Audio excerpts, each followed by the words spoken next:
Really appreciate your support. I'd now like to introduce my colleague, Assemblyman Anthony Portantino, who has done an extraordinary job keeping his eye on the fires here. This burns very close to home, quite literally, for Anthony. He's a resident of La Cañada, former mayor of the city of La Cañada, and no one understands better the fire danger in this region than he does. Anthony. Are you going to take questions from homeowners?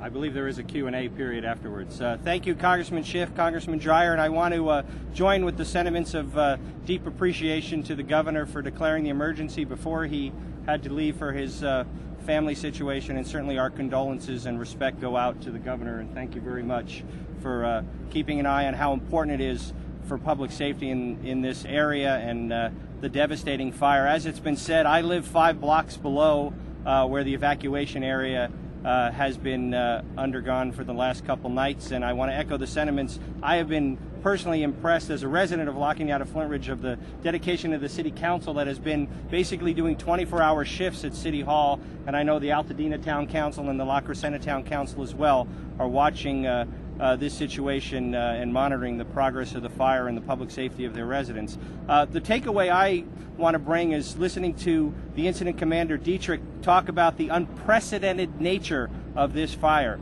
the size and the speed and the swiftness that it has moved through the communities, and to think that night after night at every single cul-de-sac, and I was out last night at 1:30 and the night before in the middle of the night watching each cul-de-sac that borders the fire with a deployment of firefighters ready to defend those homes.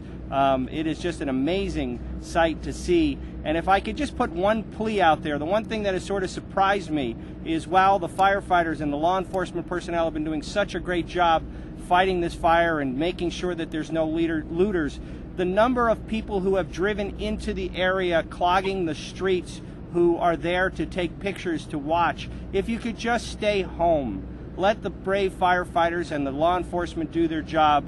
You don't have to drive to the points. You don't have to clog the streets. So if you could stay out of the area and let the people do their professional duty to keep the rest of us safe, I think that would be a public service. I also want to acknowledge my colleague Felipe Fuentes, whose assembly district we're in today, who's here in solidarity, and I know the fire is approaching your district as well, and so we wish the residents of Assemblymember Fuentes' district well, and just thank a sincere, heartfelt thank you to the firefighters and the professionals who are out there fighting to keep not only my community and my streets safe, but as we just heard, 12,000 residents that are threatened by this unprecedented fire. So thank you for doing what you're doing, and thank you for making this fire burn in the right direction. And if there's providence out there, the fact that the wind was pushing it away from the homes and it's pushing it to areas where there are no homes, we just thank a higher power for helping that. And it's my pleasure to turn the microphone over to Supervisor Mike Antonovich, who also represents a large portion of this area, and I know your office has been monitoring the progress as well. So let's turn it over to Supervisor Antonovich.